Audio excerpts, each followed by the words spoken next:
Date 975.M41. Planet Ryobis Grimaldus was in transit to a mining colony world called Ryobis by order of High Marshal Helbrecht. He learned that the Blood Angels needed reinforcements from an ongoing Necron threat.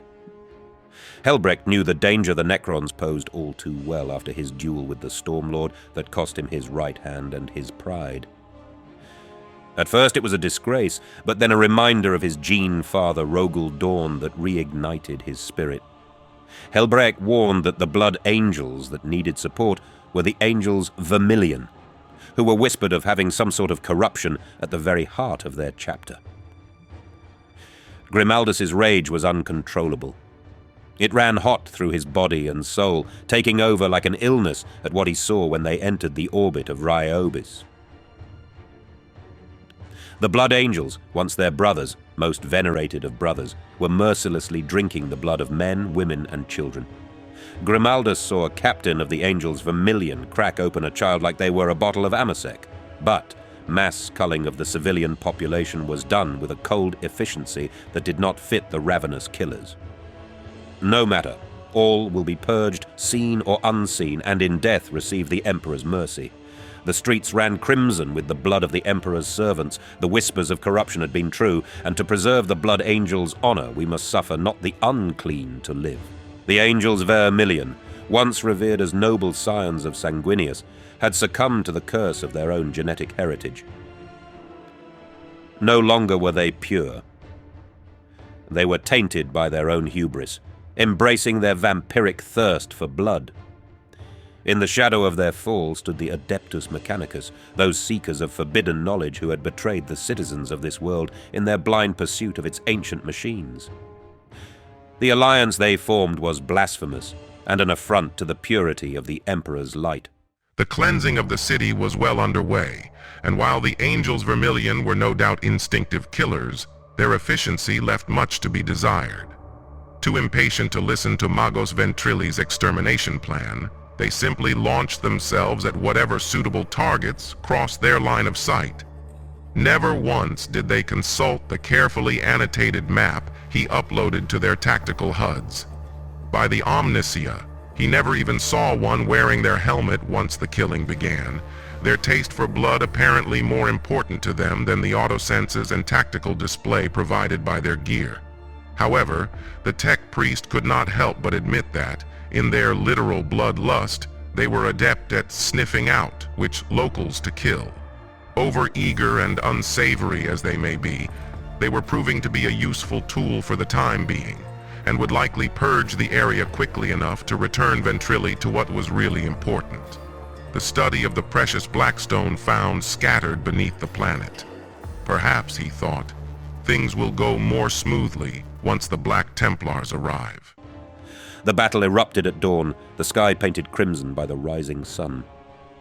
The Templars descended upon Ryobis. The heretical alliance stood ready to oppose them. Drop pods with heraldry from crusades that spanned to all parts of the galaxy crashed down amidst a storm of gunfire and plasma blasts. Grimaldus felt the Emperor's presence guiding his every move. He thought to himself, "I accept any challenge, no matter their odds." Their planetfall was not without complications. They endured overwhelming firepower and radiation strikes that the cowards would use in a vain attempt to stop the Crusaders' relentless onslaught. When they closed the distance, the abhorrent traitors began to see their folly. "We are wrath. We are righteous.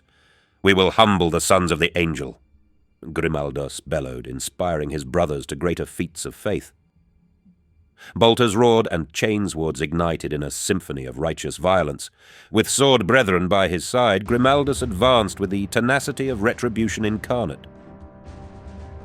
The cacophony of battle was a paean of divine judgment, as each swing of blade and roar of gunfire answered the call of the Emperor for justice and for death. Magos Ventrili could only register frustration that enemy and ally alike were slaves to their rage. Determined to be the better man, the tech priest isolated his emotional centers to free his thoughts of the frustration that could so easily lead to that most insidious of evils, human error. For to be human is to err. And did the ecclesiarchy not teach that the Space Marines were more human than most? Surely, he thought, it must be true, for they are in fact in grave error today. The Magos reached out through the data tethers that connected his Skitarii together and uploaded new directives. Focus on their captains and defend the line. Leaderless, their remaining soldiers may yet listen to reason, or at the very least slow their advance enough for the Rust Stalkers and Taraxi stalking the streets to find their target. Just as these barbarians must be calmed by removing their head, so too must the local filth have their new leader removed, at all costs. Thunder cracked and lightning rent the heavens, a symphony of the Emperor's approval. The earth itself seemed to quake in awe of our unrelenting assault, as if it too recognized the Emperor's hand guiding us to victory. The storm was not merely a meteorological event, it was a manifestation of the Emperor's righteous might, a celestial ovation to our zealous fervor. Sons of Dawn, our blood is the blood of heroes and martyrs.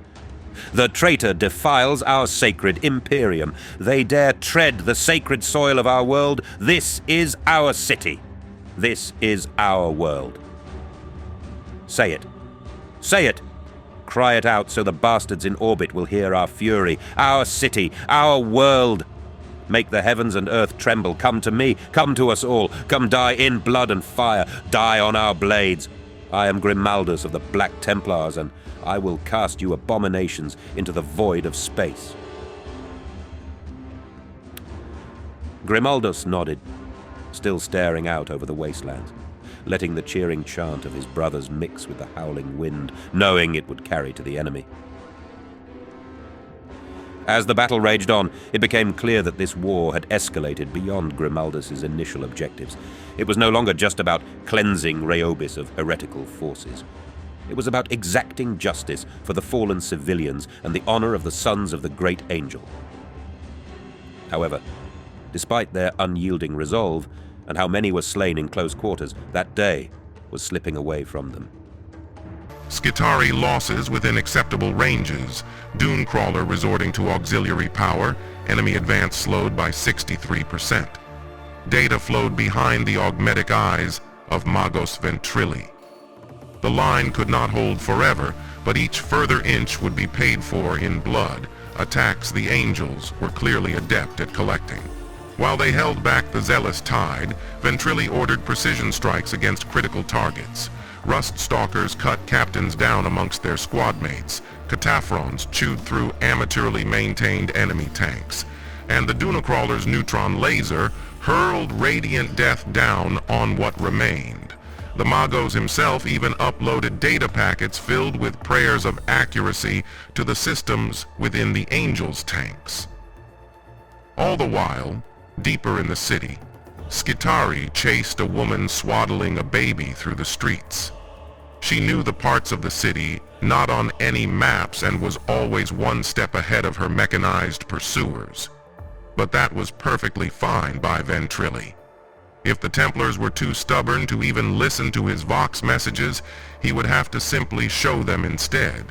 He commanded the Skitarii simply to herd her towards the battle. Desperate to save her spawn, she would fall into the trap.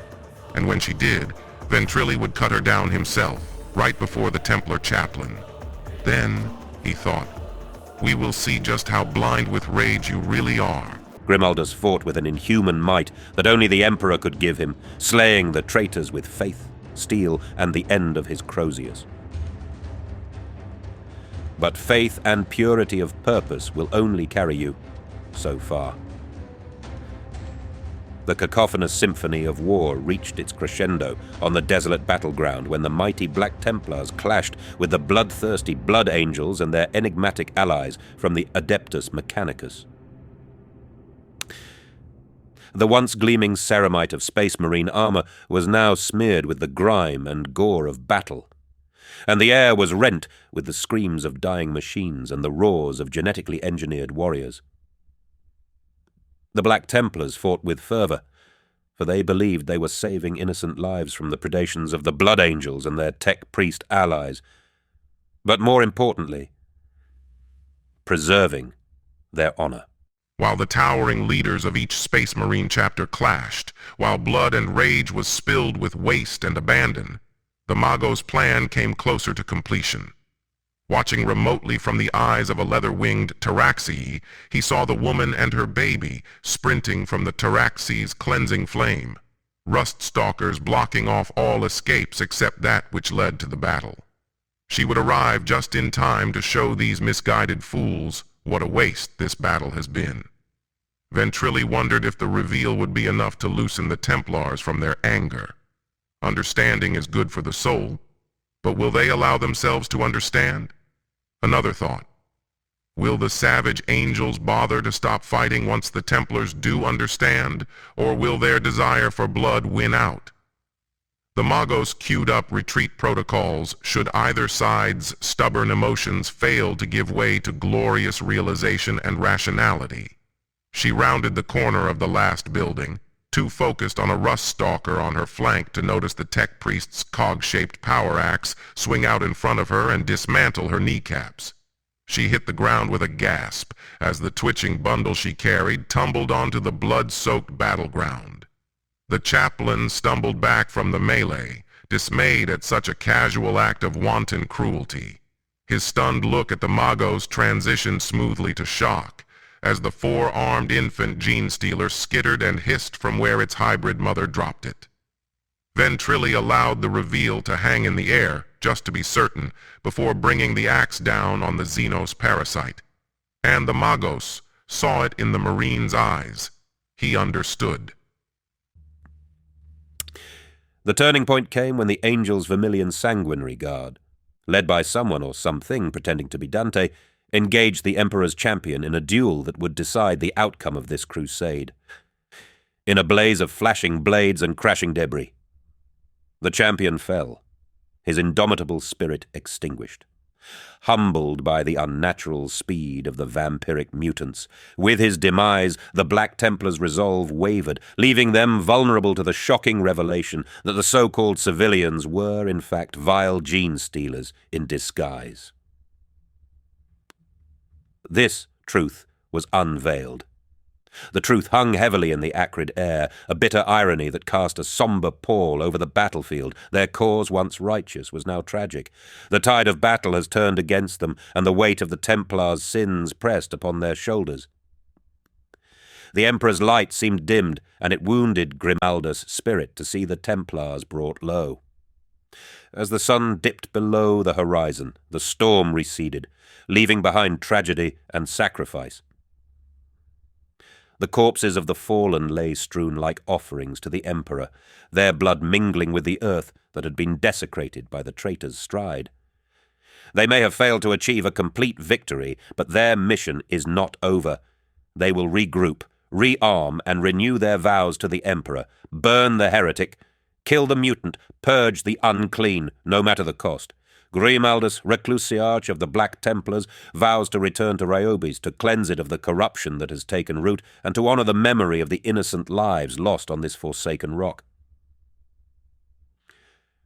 The Black Templars will never compromise in their duty to the Emperor, and will see justice done, no matter the cost.